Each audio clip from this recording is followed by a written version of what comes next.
Olá, meu nome é Amanda, eu sou psicóloga e hoje eu vim falar um pouquinho sobre a atuação da psicóloga na nefrologia. Antes de tudo, queria agradecer por você estar assistindo e começar falando um pouquinho do porquê que a psicologia se inseriu na nefrologia.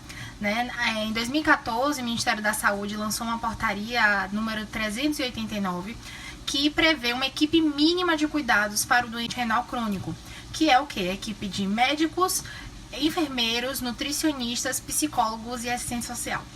Então, a partir desse momento, se tornou obrigatória a presença desse profissional na área de nefrologia e no cuidado do doente renal crônico. O que é nefrologia? Nefrologia é uma especialidade médica que trata do diagnóstico e tratamento do sistema urinário, mais específico voltado para o sistema renal. Então, os rins têm a função de filtrar, todas as substâncias do nosso sangue. Então, quando ele para de funcionar, a pessoa acaba precisando se submeter a um tratamento progressivo, aos poucos ele vai parando de funcionar. E acaba que é uma doença crônica, que o único tratamento, se chegar em estágio final, é por meio de transplante. Uma pessoa com doença renal crônica, ela, quando está num estágio inicial, que os rins ainda têm uma porcentagem de funcionamento, ela faz um tratamento conservador, que é a mudança da alimentação, uso de medicamentos, e aí vai fazendo o controle desse funcionamento dos rins. Quando ela chega no estágio 5, que é o estágio final, quando os rins param de funcionar, param de filtrar, existem dois tipos de tratamento, que é a diálise peritoneal e a hemodiálise.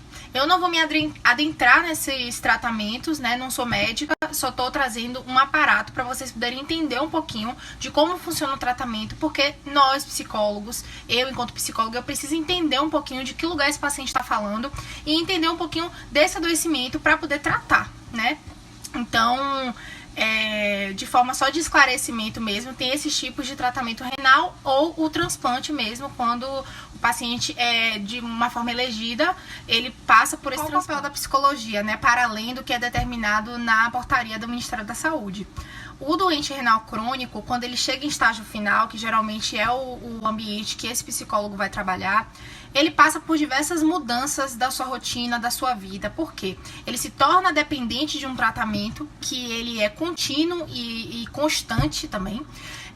Tem que mudar a alimentação, tem que mudar a quantidade de medicamentos que são ingeridos, tem toda a questão das mudanças nos corpos, as fístulas arteriovenosas, ou permicate, ou catéter, é um corpo muito manipulado.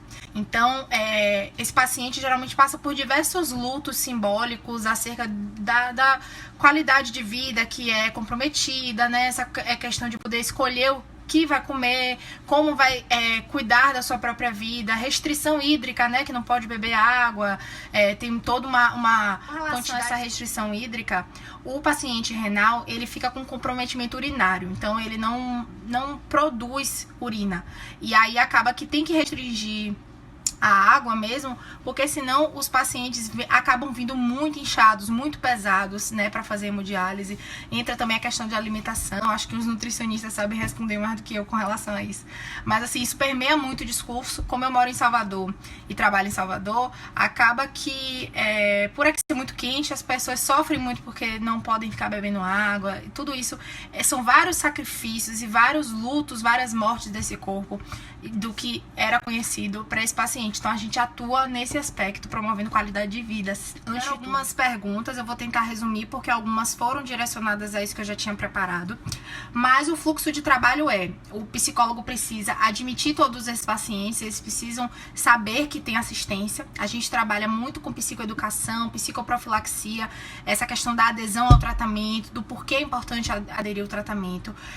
Fizeram uma pergunta acerca de se o paciente tem que convencer a pessoa a fazer o psicólogo tem que convencer a pessoa a fazer o tratamento. Não, a gente não tem que convencer, a gente não tá ali para esse papel, a gente tá ali para promover autonomia para esse paciente. Então a gente fornece várias ferramentas e também o conscientiza se ele o abandonar, do que é que pode acontecer, qual é o ônus de abandonar o tratamento, mas a gente não convence. Com relação a óbitos que acabam acontecendo com transplantes, acaba que a gente tem que fazer um trabalho mesmo para tentar fazer essa elaboração. Eles convivem muitos anos juntos, por semana se vendo 3 vezes, então cria uma relação muito familiar. Relação de cumplicidade mesmo entre esses pacientes, porque eles convivem muitos anos, muito tempo juntos, e acaba que é como se perdesse um ente querido mesmo. Então, quando algum falece por qualquer complicação ou por questão de transplante, isso acaba fazendo que a gente trabalhe de uma forma mais com relação a promover essa passagem desse luto, né? Passar esse processo do luto, a gente auxilia nessa parte. Com relação também a transplantes mal sucedidos, acaba assim afetando a decisão desses pacientes. Os pacientes acabam pensando e pesando na balança do que é melhor, se é permanecer fazendo hemodiálise com uma certa qualidade de vida, ou se é se submeter a um transplante. Mas isso é muito individual, assim, não dá pra desdobrar muito com relação a isso. E com relação ao fluxo de trabalho, a organização é feita de forma que eu tento atender todos os turnos, né? A hemodiálise funciona geralmente com 6 turnos, que é segunda, quarta e sexta, manhã, tarde e noite, e terça, quinta e sábado, manhã, tarde e noite. A gente tenta contemplar todos esses. E os pacientes que precisam de acompanhamento, a gente faz ou acompanhamento dentro da sala de hemodiálise, se houver possibilidade a gente conseguir manter esse atendimento de forma mais sigilosa. Mas se for algo que o paciente não consiga, assim, falar muito baixo, agora nesse momento tá bem difícil por conta das máscaras, né?